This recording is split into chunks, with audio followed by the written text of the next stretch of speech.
So many of us have watched with absolute horror as we've been marched step by step towards an authoritarianism that was unthinkable 40 years ago.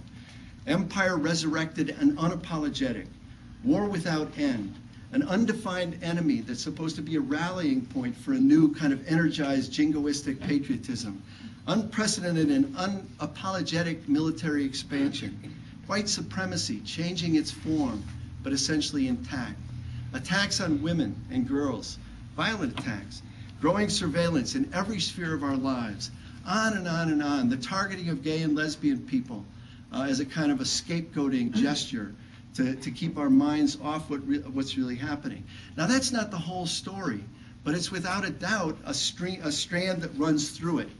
And so thinking about some of the great things about what we want to celebrate today, and in my case thinking about Bert in particular and some of the lessons that he taught, I think one is this lesson that we have to be willing to open our eyes. For most of us, the older folks in this room, I think the experience of the 60s was the first time we kind of looked up and opened our eyes and saw a world in flames and felt that we had to do something about it. Now, one of the things we had then that we have to remember is we had a view that we could change things. We believed that we could make a difference. And that gives you, no matter what you're up against, it gives you a certain amount of confidence, a certain amount of willingness to go and get your head busted or risk your job or risk your freedom. Because you say, you know, together we really are going to change things. We have to open our eyes, see the world as it is, get a vision of what else could be, what the options are, what the alternatives are. I love the slogan from the World Social Forum, another world is possible. It's our responsibility to put some meat on those bones and to help define what that other world is. Because if another world isn't possible, as intolerable as this world seems, people put up with it. People are cynical, they're wise to it, but at the same time, how do we move if we can't change it? How do we do anything if we're stuck here? So we open our eyes, we imagine another world, we put it in moral terms. One of the things that I think we discovered about ourselves is even though we think of ourselves as political, we weren't politicians. We were people who had a moral vision of what was possible. And when we talk, for example, about healthcare or about peace, we're talking a language of ethics, not a language of instrumentalism or opportunism or what we might get. So we have to speak in a language that's large and generous and encompassing. And then we have to act. And after we act, we have to doubt. And this is something that, well, Bernadine and I always feel that this is where we lost our bearings for a while. You have to act, but you have to doubt. I speak for myself, right?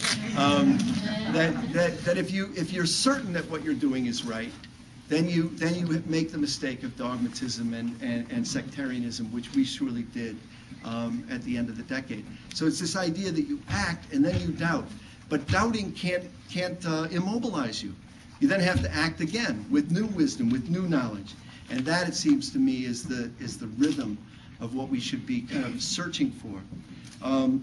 For me, this is a time not only of great stress and oppression and authoritarianism and a kind of rising, incipient American form of fascism.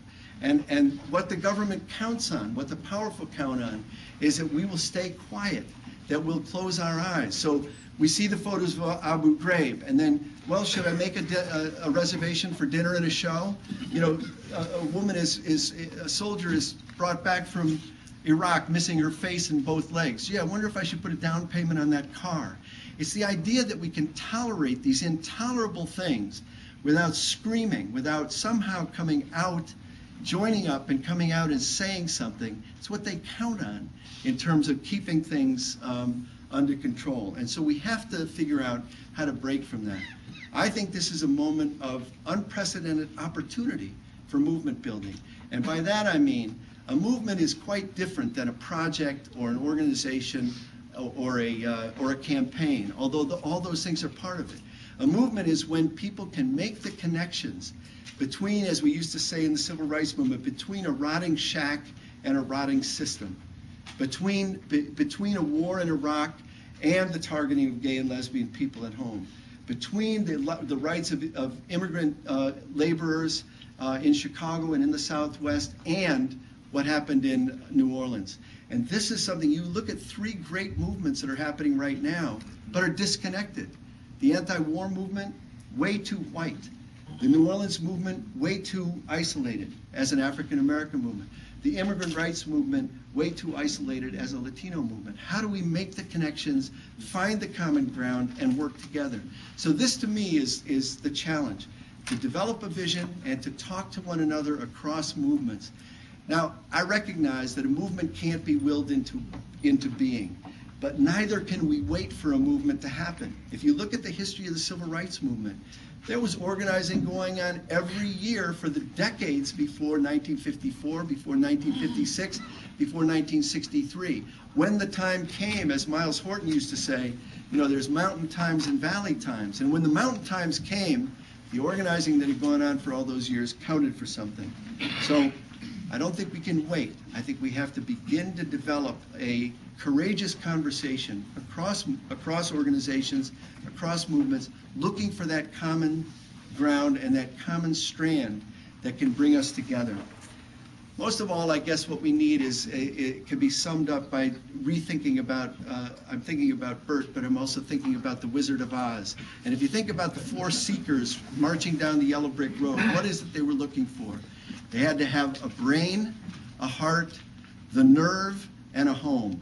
And those are the four things that we need. We need a brain, a heart, the nerve, and a home. And one thing we know, which we didn't know when we were kids, is there is no wizard who can figure it out for us.